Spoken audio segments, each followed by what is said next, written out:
When I wake up in the morning, I go into a deep sense of gratitude. I'm grateful to exist, just grateful. And then I ask, what's my assignment for the day? I just open myself up. What's my assignment? And then I say, I'm available to have the strength and the wherewithal to complete the assignment that comes by my path. And then I have an intention to grow.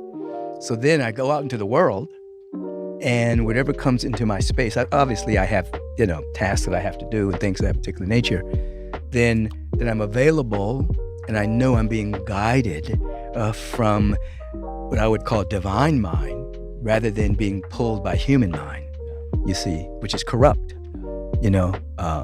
and so that's on a spiritual level. Then going back to what you were saying earlier, then you make sure that you have proper nutrition, proper hydration, proper exercise, proper rest, you see. And then you make sure that, the most dangerous people in the world are people who don't have a vision. Yeah. They have no, so don't hang around with those people. If you're one of them, change. Don't associate with individuals that do not have a vision of a greater possibility for their life, for their neighborhood, for the world, And I'm not putting anybody down, I'm not judging people, but you actually become the company that you keep. Totally. So if you're associating with people that don't have vision, are not speaking about higher possibilities, then you know where your life is going to be in the next 3 to 4 years. Yeah. It's going to be no possibility, and you're going to be constantly reacting to the world. Yeah. We are cosmic beings having a human incarnation, and we're losing just a little tiny bit of our potential. And primarily that potential is being used for survival rather than thriving, rather than energetic creativity, generosity, beauty, art. And it takes that conscious step. Right? It takes that I'm intending today. I'm asking of myself something, and I'm opening myself up, and it feels, asking a question without directly getting an answer, in a sense, like, you're opening yourself up. And I think that's one of the greatest medicines that is not being used, period. Yes, right? You're right on target. The universal presence through universal law will answer every question that you ask. So we have to have an appreciative inquiry. Most people ask the wrong questions. They ask, what's wrong? Who's to blame? And why me? Right. And the universe will answer that question, but it'll take you down a spiral of negativity, misinterpretation of your past. But if you ask, how can I serve today? How can I grow today? How can I give today? How can I be a better version of myself today? You'll get that answer. And it may not come like a voice in your head, but you'll start to be pulled into arenas that answer that question for you. And you'll find yourself month after month after month being in different environments, being better versions of yourself, and things that you thought were impossible to the small personality that you were last year. You're now living in a whole different frequency, whole different field, whole different group of people by asking the right questions. Yeah. It's, as you say, it's great medicine. Yeah.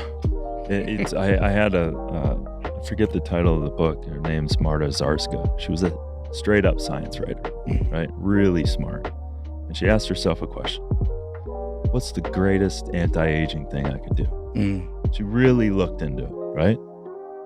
And lo and behold, you know what she found? Doing good for someone. That's right. You have it on your head. Kindness, pass it on. Yeah. Like, it's literally that simple. But if you don't do it, you don't get it. Right. Right. And it's like stepping out of yourself. And it's even that doing it for a result. Yeah. Let it go. Yeah. I was in London at this talk, and I walked by this homeless guy, and something about it, like, usually I just go on a feeling, and I will help or not help or whatever based on a feeling. Yeah. And I kept walking. It was a half a block down, and I couldn't drop it. Right. I turn around. I go, hey, what do you need? Mm-hmm. We go into a convenience store, just start doing all of that and giving him what he needed. And there was a certain point where he was like grabbing all this shit. And I said, bro, just take what you need. I think that's yeah, exactly. I think that's good. I don't even think you can carry all that stuff. Yeah. But no one else knew. Yeah. You know, the cashier, me and that guy. Right. But the gift. And it's even easy for me to blow that off. Right. I did walk away. Right. But it's just like, it's so easy. Yeah. To blow off the touches. Right. The feather touch of the universe. Because that's, for me, I feel like aside from needing to learn something, I definitely get the backhand sometimes. Yeah. But it's that feather touch. Yeah. And the more, for me, when I've listened to it, it grows. And then there's a relationship that's building between me and the spirit. And, that's right. And then now I have a personal relationship because it's starting to help me personally. And then it just keeps growing and growing and growing. And you know this, but it's like I'm even saying this to remind myself even more that literally kindness without any need for anything is so gifting. Totally being out there with all systems go without an attachment to an outcome. Yeah. You know, it's interesting because, Harvard has done a lot of tests on this, things that we know, right. Studying what happens when people are kind, right. People are generous, and then studying what happens to people who are watching somebody be kind and generous. The same tonic chemicals start to flow through their body. The aging process slows down.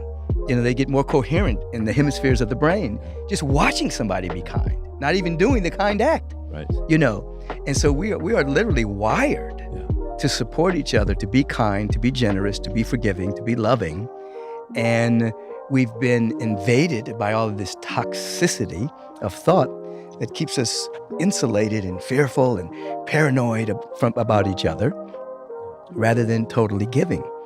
And you said something very important, that when you get into the habit of doing that, you start to have a personal revelation of this truth. But no one can go beyond having a personal revelation. No one can give it to you. Other people can inspire you, but once you have a personal revelation of it, you got it forever. It's like, this is it. This works. Yeah. And I think that if people wake up and say, how can I serve today? How can I give today? And what happens is the hands of the givers are never empty. So most people are waking up saying, how can I get today? How can I accumulate more today? How can I take? That's how we've been trained in a materialistic society. But if we reverse it and say, how can I give? How can I share? How can I circulate? You get the first benefit of it because the universe gives you something to give. Yeah. So you get it first. Yeah. So you get blessed in your giving. Yeah.